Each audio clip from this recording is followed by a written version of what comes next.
Hi everyone, today a video in the Electrochemistry series looking at half cells and electrode potentials.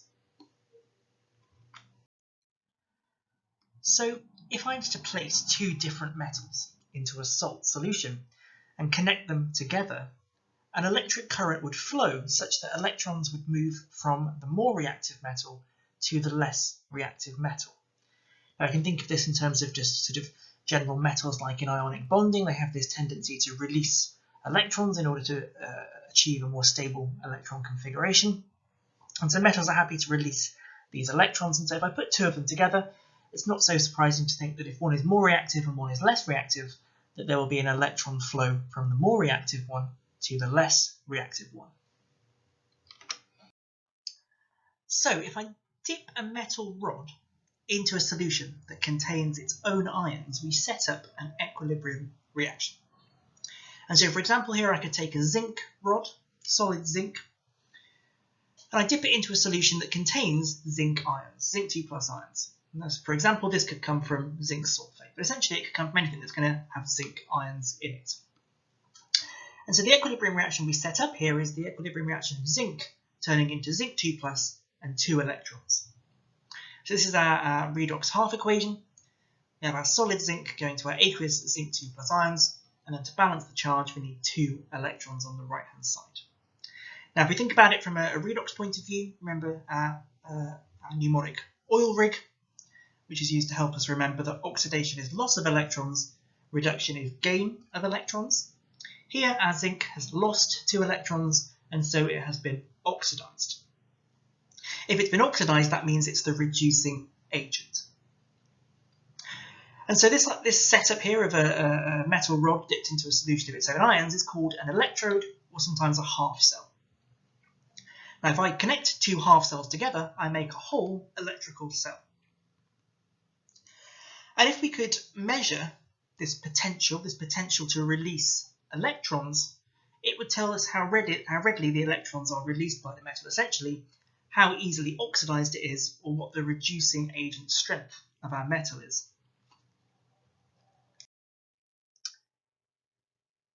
Now, it's impossible to measure the electrode potential directly. We've just said that essentially if we could measure that potential of that half cell of that electrode, we'd be able to know how easily it releases the electrons. But it's impossible to measure electrode potential directly. So we have to connect two half cells together and measure something called the potential difference, and that's our voltage. And we use a voltmeter for this. Now the voltmeter is a really, really high resistance. What that means is that it doesn't actually allow any current to flow. All it does is it measures the electrical push if current were allowed to flow. It shows you what the current would be if that voltmeter wasn't in the way. And so if we're making an electrical cell out of two half cells, two electrodes, then we complete the cell with something called the salt bridge. Now this is typically a piece of filter paper that we soak in a salt solution. It's normally saturated potassium nitrate. Saturated just means that we have put in a lot of the potassium nitrate, so we're just at the point where we're able to dissolve just the total amount of it up. And so this completes the circuit and it prevents the buildup of charge at the electrodes. Now the reason that we don't use a metal wire for this is because we don't want other metal ions to influence our electrical cell. So as we said a couple of slides ago, electrons will always move from the more reactive metal to the less reactive metal. And so what we mean by this really is, in terms of charge, that electrons will always flow from negative to positive. Electrons are negatively charged themselves, and so they are repelled by other negative charge. They are attracted to positive charge. And so electrons will move from a region of negative to a region of positive, and never in the opposite direction. And so what we actually mean when we say more reactive to less reactive metal is that the more negative electrode, the one that has the more negative potential, releases the electrons. Therefore, it's more easily oxidized, and therefore it's a better reducing agent. And so we can see on the right here that I've connected up a whole electrical cell. I've made it from two half cells. I have my zinc half cell that we talked about earlier.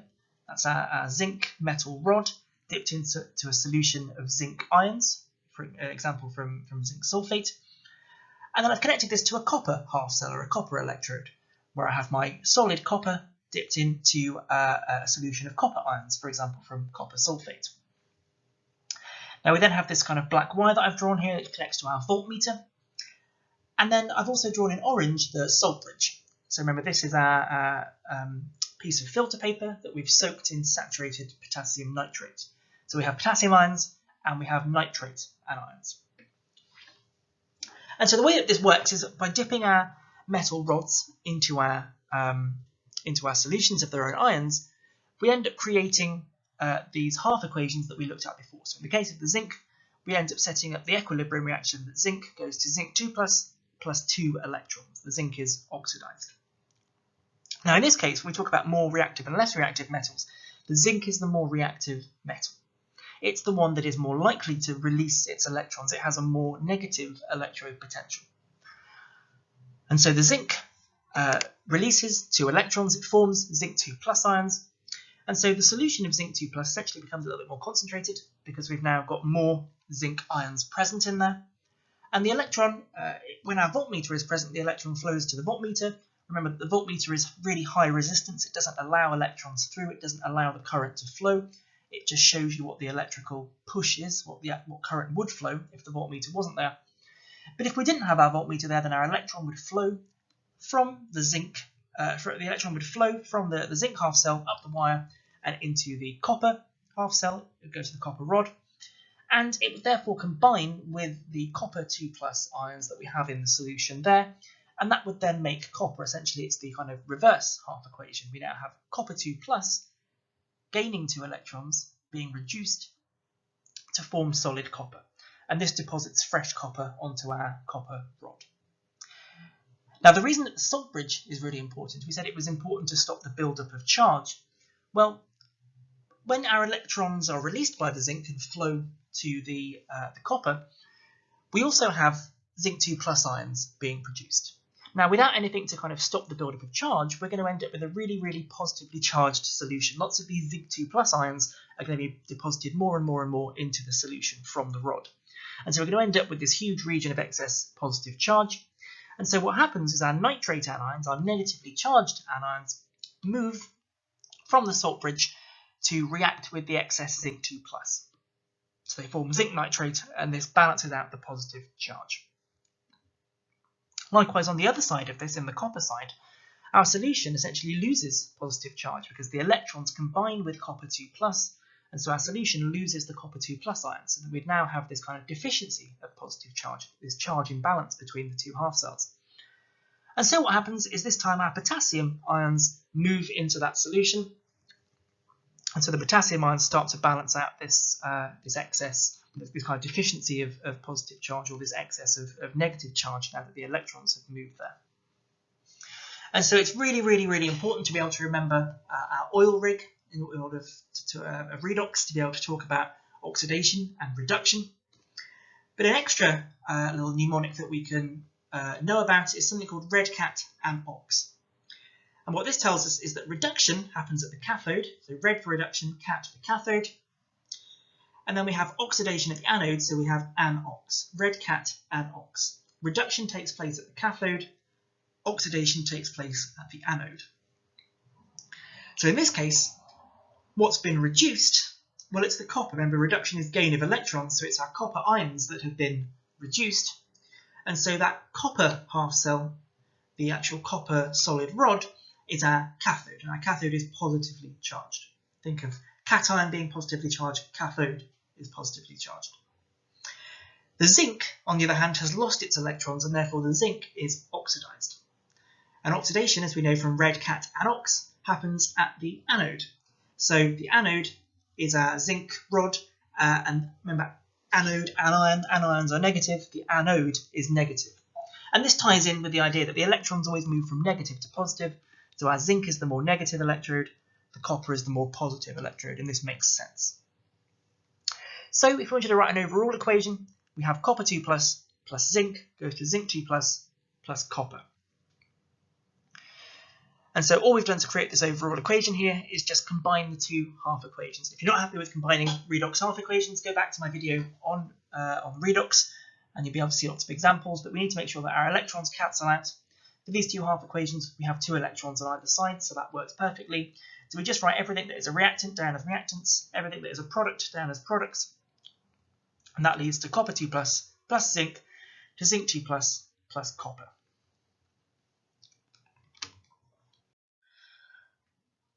Now, if you want to compare the reducing agent strength, essentially the potential, how readily the electrons are lost from a metal, of different metals, we need to have a standard electrode. We said that it's impossible just to be able to measure the potential of a half cell on its own, so we need something to reference it against.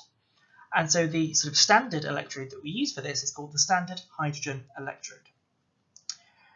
So essentially it's made up of hydrogen in the same way that our zinc electrode is made up of solid zinc and zinc solution. Our hydrogen electrode is made up of hydrogen. But of course the problem is that hydrogen isn't a solid, and therefore you can't clip a crocodile clip onto hydrogen. It's a gas. It doesn't conduct it, it's not a solid. So what we have to do is bubble hydrogen gas into a solution of H plus ions. Now the solution of H plus ions is easy. We can take something like HCl, that bit doesn't change. But the key bit is that we don't have any solid hydrogen, so we have to bubble hydrogen gas into a solution of hydrogen ions, for example HCl, and we use a platinum electrode. And the reason why we use platinum essentially is it's a very unreactive metal. What we wouldn't want is for our electrode material to be reactive and start releasing electrons and take part in reactions as well. That would skew the value we'd get for our potential. So the reason we use platinum is it's a particularly unreactive metal in this sense. And generally, if we ever want to test the potential of a half cell where we have a gas or where we have a liquid where essentially it isn't a solid, this is the way that we test them electrochemically. So if we don't have an actual solid metal rod to be able to dip into a solution of its own ions, we have to use a platinum electrode instead. And in the case of the hydrogen, we have to have our HCl solution, the solution of H+, and then hydrogen gas. And so we bubble our hydrogen gas into our solution of HCl. Now we tend to use finely divided platinum rather than just one huge chunk. We'll tend to use finely divided platinum. And this is just because a finely divided platinum has a much larger surface area, and so the reactions are going to happen a bit more quickly. The kinetics are going to be quicker. And so if we draw out a sort of picture for this, we have our hydrogen gas kind of being bubbled in. We have our solution of HCl. We have our finely divided platinum. And then we have a platinum wire which would be connected to our, if we're measuring the potential, it would go to a voltmeter, which would connect the two half cells up. And of course, we also have to have our salt bridge to neutralize some of that excess charge, to make sure there isn't a charge imbalance. And a final thing to say is that if we're measuring the potential of an electrode, the potential is affected by the conditions we use. So we have to pick a set of conditions that are standard. And so the conditions that we used are called standard conditions, and they are 298 Kelvin, 100 kilopascals, and 1 mole per decimeter cubed solutions. So it's exactly the same standard conditions as we've seen for things like enthalpy changes, where we've looked at Hess's law reactions, enthalpies of formation, enthalpy of combustion. We often talk about standard conditions there, and it's the same standard conditions, essentially 298 Kelvin, 100 kilopascals, and 1 mole per decimeter cubed solutions. So we define the standard hydrogen electrode to have a potential, this is given the symbol E, of 0 volts. And so this means that if we connect our standard hydrogen electrode, sometimes just called SHE, S-H-E, to another half cell, another electrode, the measured voltage of that that we get out of that is the electrode potential of that half cell.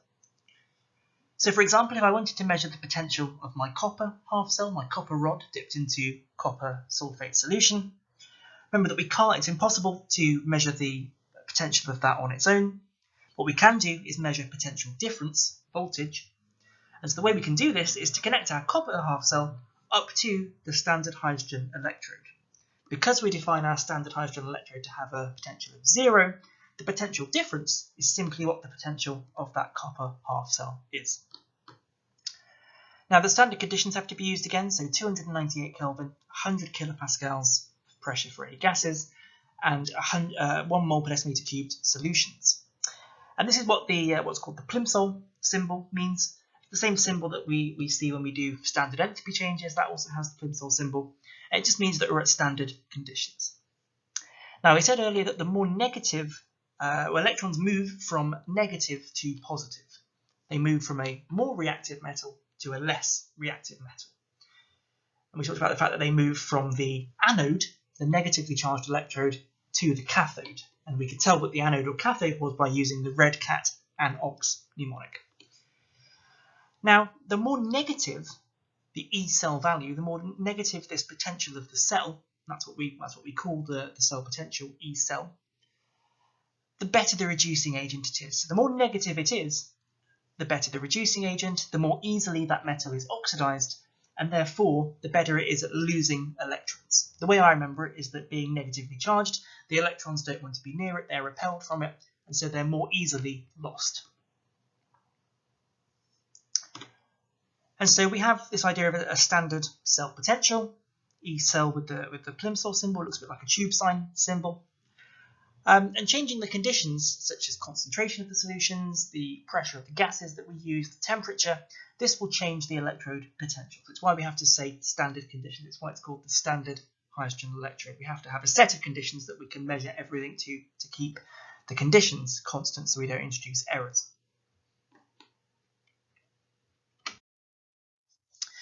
Now we can start to think a bit about choice of materials. We've already said that if we have a certain species that it isn't a solid, that we can't actually kind of clip a crocodile clip onto, if we want to make a half cell out of this, we have to bubble gas into a solution, such as the standard hydrogen electrode. We bubble our hydrogen gas into a solution of H+ ions, but the key thing is that we had to use an inert platinum electrode to actually have a solid support. And so our electrode must be inert, it must be an unreactive metal, because obviously we don't want to introduce any other reactions to our system that are going to potentially produce errors in the results of the cell potential or interfere with reactions that are going on. And of course the other one, obviously, is it needs to be able to conduct. We need to have electron flow being able to be possible. And so this is why platinum is often used. It's a fairly inert, unreactive metal, and it conducts electricity. For our salt bridge, we said that typically it's saturated potassium nitrate is often used. And the reason that we do this, if we think about the kind of properties we need from our salt bridge, well, the ions must be able to move. They must be able to carry charge. Remember that in the potassium nitrate, we had our nitrate anions moving to neutralize any excess positive charge, our potassium ions moving to kind of replace the lost positive charge. And so our ions must be able to move, to carry charge. And so we need typically an ionic salt that is soluble. Remember that ionic salts don't conduct in the solid state, they do conduct when they are aqueous, when they're dissolved up. And so potassium nitrate is soluble in water, so that's one of the reasons why it's used.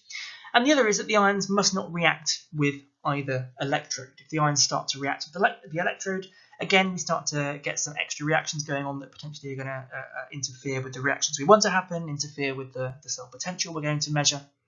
And so that's another reason why we use saturated potassium nitrate. So this then brings us on to the electrochemical series. So this is where essentially we have connected all of our different metals and all of our different half cells that we want to measure up to the standard hydrogen electrode under standard conditions, and we've measured that E cell value, that standard cell potential. And then what we can do is we can put all of these values that we get out into a table, into a series of these values. This is the electrochemical series. And so you can see that we have our half cell equations, our redox half equations written down. And generally, as we go from the top to the bottom, our E cell value goes from being the most negative all the way through to the middle, where we have our standard hydrogen electrode. Remember that we define that to be 0, and then into the positive E cell values. And so these equilibria that we've written here are written as reduction potentials. The electrons are therefore on the left-hand side. Remember that reduction is gain of electrons. So these are sometimes called reduction potentials rather than electrode potentials. But normally in this series, they're always written as reduction potentials. Even if, in the case of, we know for the negatively charged or the negative E cell values, that these are more likely to lose the electrons rather than gain them, we still write them as reduction potentials. And they're normally arranged so that the most negative values are at the top, the most positive at the bottom. But it's always something to watch out for, and depending on what electrochemical series you're given, and potentially in the exam they might muddle up the order of these. They might give it to you with positive at the top and negative at the bottom. So just make sure that you double check which way the electrochemical series you're given is going.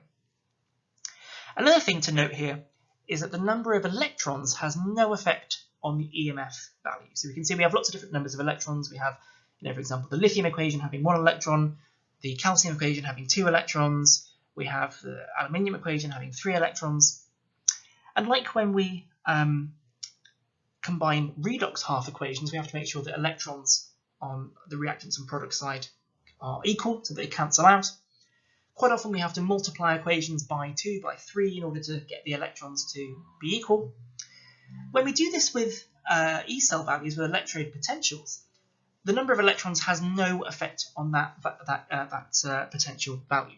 So for example, if I take the lithium equation right at the top, lithium plus an electron gives to solid lithium, we have a standard cell potential there of negative 3.05 volts.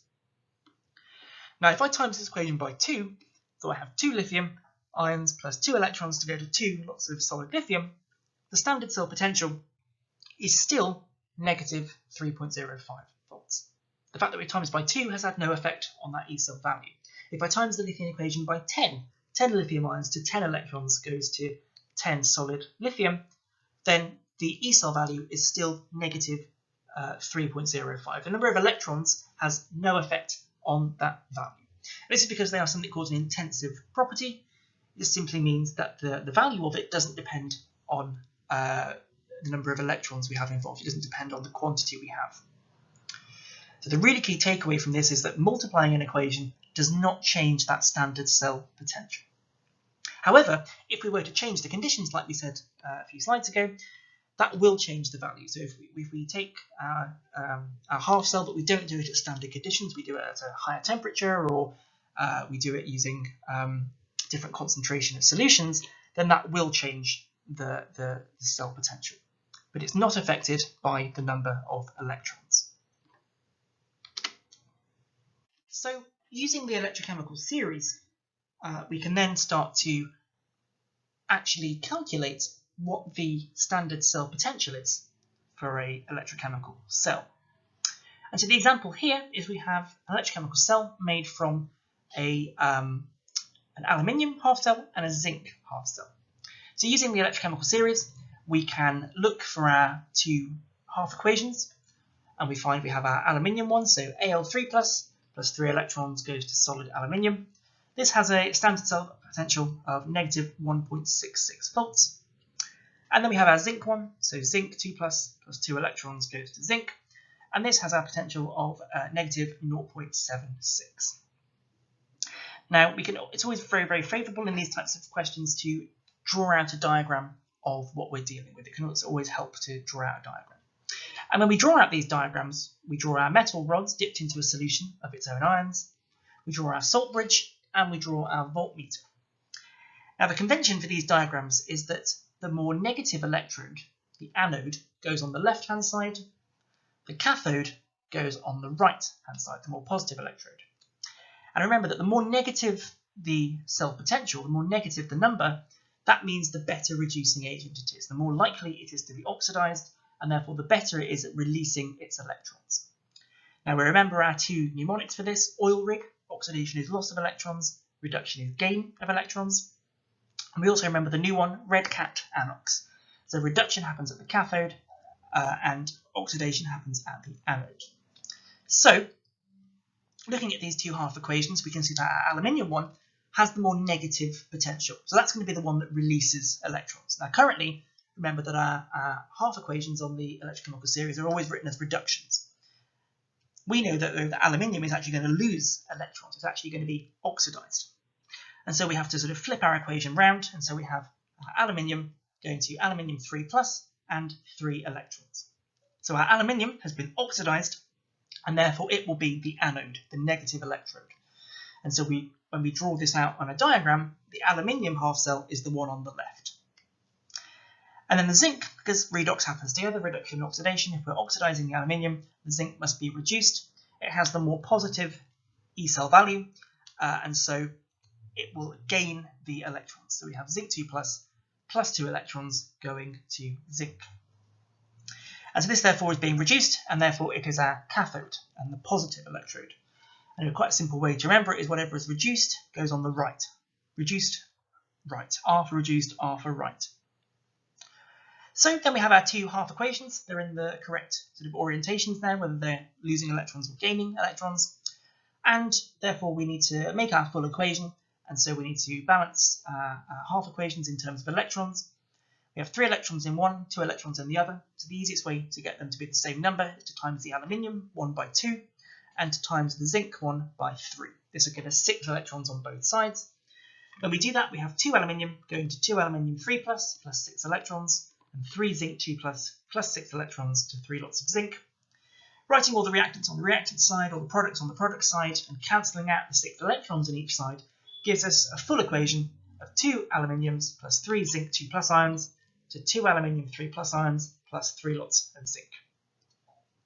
Now the final new thing to learn for this is how we calculate our E cell value. The E cell value is calculated as the cell potential of the right minus the cell potential of the left. Right minus left for E cell values. And this is why it's important to note which one goes on the left and which one goes on the right. On the left is the anode, the more negative electrode where the oxidation happens. On the right is our more positive electrode where the reduction happens, and therefore the cathode. So our right one here is the zinc half cell, the left one is the aluminium, so we do the right minus the left, negative 0.76 minus negative 1.65. And we do that and we find that our standard cell potential for this electrochemical cell is plus 0.9 volts. Now if we have a positive number, that means that our electrochemical cell works, that we're going to have this electron flow from negative to positive, and therefore we have a working electrochemical cell. If we have a negative E cell value, we say this reaction is not feasible. Essentially this would require electrons to go from the positive to the negative in the direction they don't move. But we'll see in some later videos that if we have a negative E cell value, it's not the end of the world, because all we have to do is just reverse our equations and we get the correct direction. So the really key things from this, the more negative value is the one that's better at releasing electrons, the better reducing agent, and therefore that will be the one that is oxidized, and that one is drawn on the left of our diagrams, it's the anode. The E cell values aren't affected by multiplication, so even though we've multiplied our aluminium one by 2, our zinc equation by 3, we haven't multiplied our E cell values by them. The E cell values are unaffected by multiplication.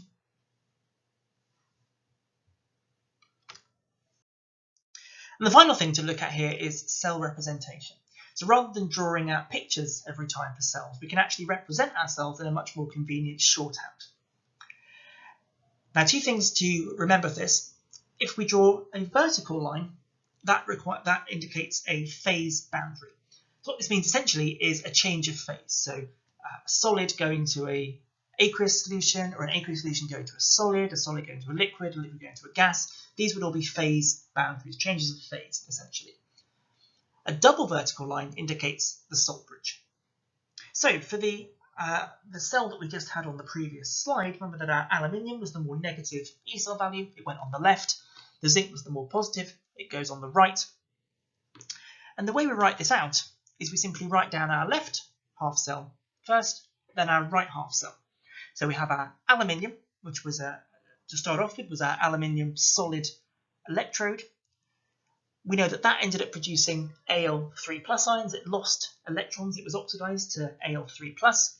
So we write aluminium as a solid, our vertical line to show a phase boundary, a change of phase, then our aluminium 3 plus. Then that was the end of our half cell. We then had our salt bridge to connect the two up. So we draw our double vertical line. And then we had our zinc half cell. And remember, in this case, essentially what happened was the electrons that we lost from the aluminium combined with the zinc 2 plus ions to produce solid zinc. So now we write down zinc 2 plus aqueous, solid line for the phase boundary, and the change there to the solid zinc. And so generally the convention for this is whatever cell was on the left goes on the left, whatever cell was on the right goes on the right, The stuff that's oxidized is on the left, the stuff that's reduced is on the right, the same way as we would draw it in the picture, just we're doing it here with symbols. And the way that I always kind of go about remembering this really is just to follow the electron flow. The electron flow in the picture goes from the left to the right, the more negative to the more positive. It's the same when we write down our symbols. The electron flow is going from left to right. And so our electrons started off on the aluminium. They were lost from the aluminium to produce Al3+. They then travelled and ended up combining with the zinc 2+. And on combining with the zinc 2+, they form zinc, solid zinc.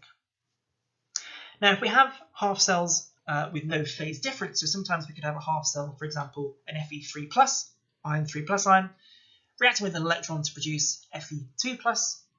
So both of these are aqueous. One's not a solid, one's not a gas or anything, it's just all of it is aqueous. Then we use a comma instead of a phase boundary. So there isn't a phase boundary between Fe3+ and Fe2+. They're both aqueous ions. And so instead we'd use a comma. So we'd have Fe2+ and then Fe3+, for example.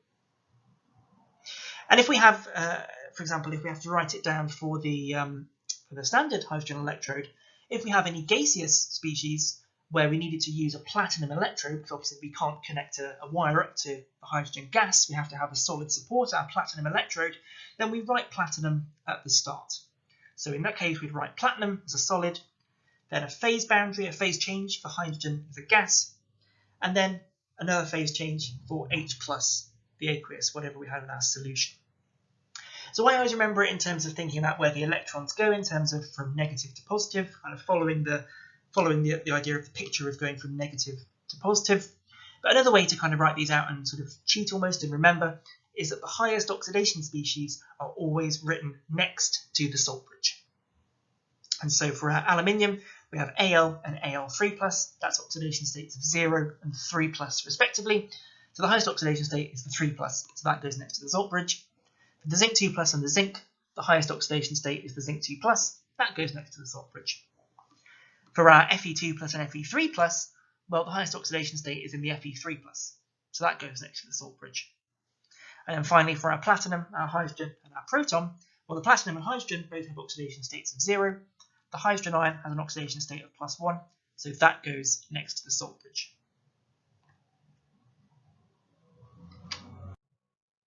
And so, just to recap here, when we write our cell representation, we have our left-hand side stuff, salt bridge, double vertical line, and then whatever was on the right-hand side of our picture. Remember that the left-hand side is oxidation, it's the anode, the more negative electrode. The right-hand side is the reduction, it's the cathode, the positive. Remember, right-hand side reduction, RR. Or generally we can think about it as we always have our electrode materials on the outside, we have our aqueous solutions on the inside. We can remember it as just thinking about always make sure the electrons flow from the left-hand side to the right-hand side, or we can use that little trick of remembering the highest oxidation state species always goes next to the salt bridge.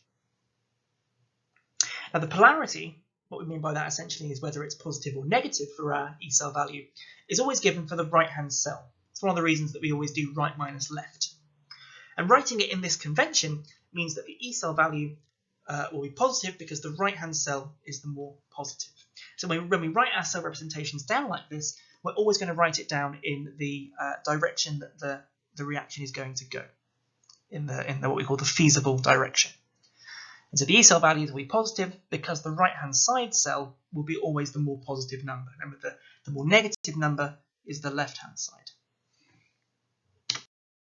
So, time to have a go at a question. So you're given some E cell values here, and we have to draw a diagram, deduce the full equation, and calculate the standard cell potential for the cell that contains these half cells. So have a go, and the answer will be on the next slide.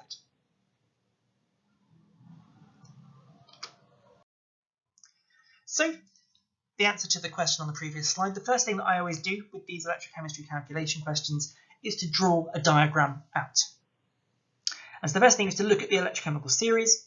We were given that the calcium half equation, calcium 2 plus to 2 electrons going to calcium, was negative 2.87 volts. The lead equation, lead 2 plus 2 electrons going to lead, was negative 0.13. So it's the calcium equation that is the more negative, that's the better reducing agent, the more likely to be oxidized, and therefore the one that is going to be releasing the electrons. The more negative number, where the oxidation occurs, remember red cat and ox. So we have our oxidation, our loss of electrons from the calcium because it's the more negative number, and therefore this will be our anode, our negative electrode, and will go on the left hand side of our diagram.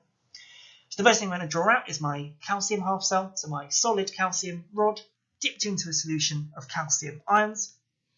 I'm then going to draw my voltmeter. It's always good to typically label everything on your diagram, so to label that as a high resistance voltmeter.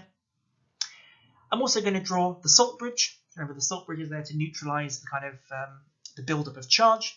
I'm going to label it as well as potassium nitrate. And then I'm going to draw my lead half cell out. This goes on the right because it's the more positive number. Therefore, it's the one that is getting reduced, and therefore it is the cathode, the positive electrode. The reduced one goes on the right, R for reduced, R for right. And so we have our lead, solid lead, being dipped into a solution of lead ions.